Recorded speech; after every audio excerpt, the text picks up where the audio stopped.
Welcome to Franchise Marketing Radio, brought to you by SeoSamba. Comprehensive high-performing marketing solutions for mature and emerging franchise brands. To supercharge your franchise marketing, go to SeoSamba.com. That's SeoSamba.com.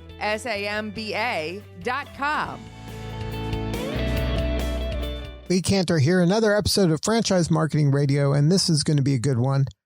Today's, we have with us Jodi Boyce, and she is with Teriyaki Madness. Welcome, Jodi. Thank you. Thanks for having me. Well, I'm excited to learn what you're up to. Tell us about Teriyaki Madness. How are you serving folks? So Teriyaki Madness is a Seattle-style teriyaki shop, and so we serve huge bowls of grilled chicken, steak, salmon, and tofu over fresh veggies, and then your choice of rice or noodles. So they're really good. They're customized. We make our our sauces in-house, and we have about 95 locations now nationwide. So what attracted you to this kind of concept? So I was at Smashburger prior, about 4.5 years ago. And at the time, we had done a ton of consumer research where consumers were saying everything that they wanted, basically the customizable, healthy options, made to order, quality ingredients. And at the time, third-party delivery was also brand new. Burgers and fries are tough getting out the door. And so when I went and tried Teriyaki Madness for the first time, and first of all, the product is just amazing. It's really addicting and just tastes really good. It also travels really well. And so basically everything that consumers were saying they wanted, Teriyaki Madness had. And so I was really excited to jump on board and take this to the next level and grow this brand pretty quickly. Now, do you see that as a trend or a kind of a must-have moving forward, that things have to travel well? Absolutely. I think they wanted that before the pandemic, and now with COVID, everything's just been accelerated. So brands that weren't doing delivery before, it's an absolute must-have now, or at least curbside and making your food, easily accessible and taste good at home.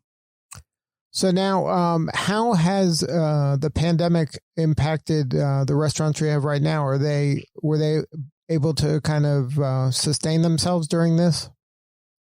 Yeah, we were very lucky. We didn't even drop in sales too much in March and April. We fully recovered in May, and our system sales have been up double digits ever since. So we've actually been thriving in this situation. Our brand and our product lends really well to not only the traveling and getting home, but just ease of use. So we're more of a mix between fast casual. We say we're fast casual in the front of the house, but we're a bit of QSR in the back of house, just with our speed and the way that we're set up. So our model works really well in situations like this. And we were doing 70% of our business to go or delivery before the pandemic. So we didn't have to pivot too much. It was more of kind of turning up the technology we already had at our fingertips. Now, what about in future restaurants? Are you going to be able to have a smaller footprint? We are. We're looking at smaller dining rooms, potentially slightly larger kitchens, or at least, consistent with what we have today. But what's really important is ease of access. So being able to pull in, pull out very easily, parking spots up front, with all new leases, we make sure the landlord includes at least one, if not 3 or 4 parking spots that are dedicated to running in and having us run the food out for curbside. So now in your role, are you finding that there's more interest in the concept? Absolutely. I think just more brand awareness in general, but also interest for franchising. This is a good time for people to jump in and get on board. We also have a separate subsidiary company that we started during COVID called Restaurant Sherpas. And essentially it allows us to run shops for absentee owners. So it's opening the door for all kinds of new investors and people who either want to keep their jobs or just invest in our immense growth. They can purchase the shop and be the franchise owner, and then hire Restaurant Sherpas to completely run it and have nothing to do with the shop. So we have all kinds of different models, and we're seeing a lot of interest, double interest from what we've ever seen in the past. So then that organization will put boots on the ground wherever so they fund the franchise and then you're kind of hired to execute the concept on a day-to-day basis?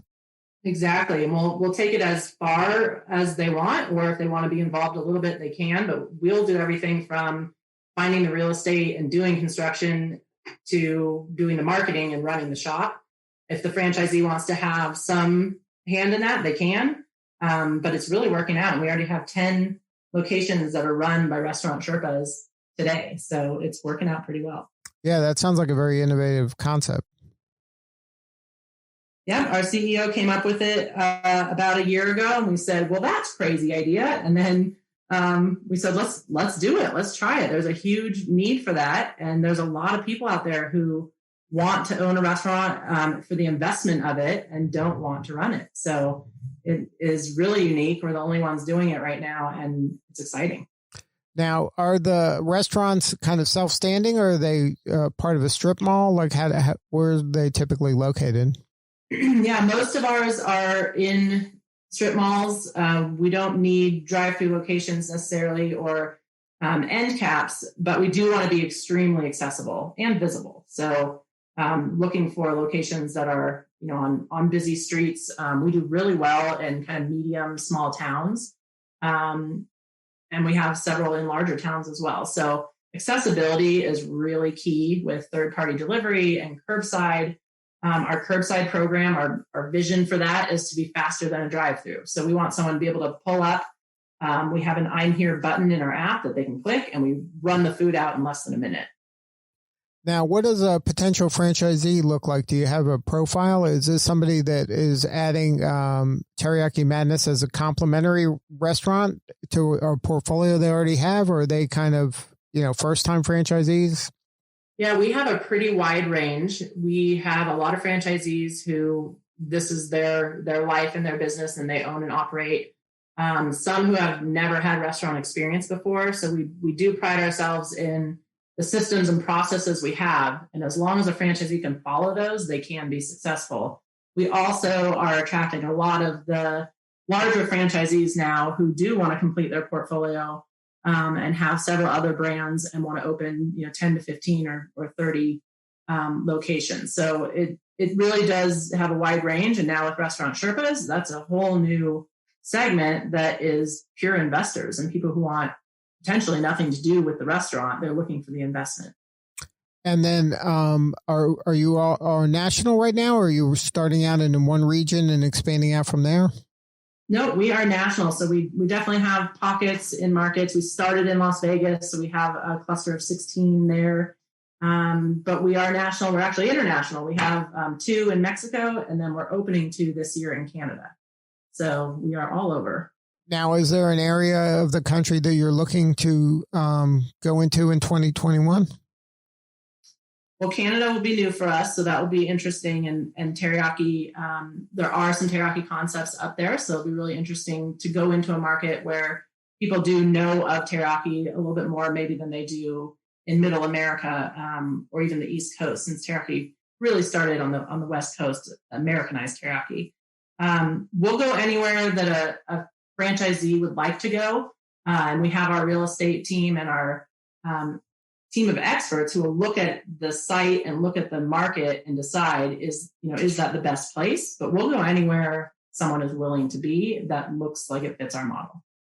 So now for you and your career, is this the first time you've kind of been working with an emerging franchise like this, or? I was with Quiznos way back in the day. I started when there were fewer than 1,000 and left when there were 5,500. So definitely saw a ton of growth there. We're not necessarily looking to grow as crazy fast as Quiznos did. We want to build really smart. When I always say I learned a ton when I was there. I worked with some of the best people, but I learned a lot of what to do and also a lot of what not to do. And so we have a group of people with tons of experience on our executive team, and we're trying to grow smart and do this for the long term and not a quick shot in the arm. So what do you need more of right now? How can we help you? We just see more brand awareness. We are larger. We're 95 restaurants now, but we're still small. So it's exciting because usually when people try our food, they get it and they try it and they go, wow, that's really good. And it's a simple menu and not too hard to operate. So it's really about awareness and getting people to try the food, visit our restaurants, and then give us a call. And if somebody wants to learn more, have more substantive conversation with you or somebody on your team, what's the website? TeriyakiMadness.com. Well, Jodi, congratulations on all the success. Thank you so much. Nice to talk to you. All right. This is Lee Cantor. We'll see you all next time on Franchise Marketing Radio.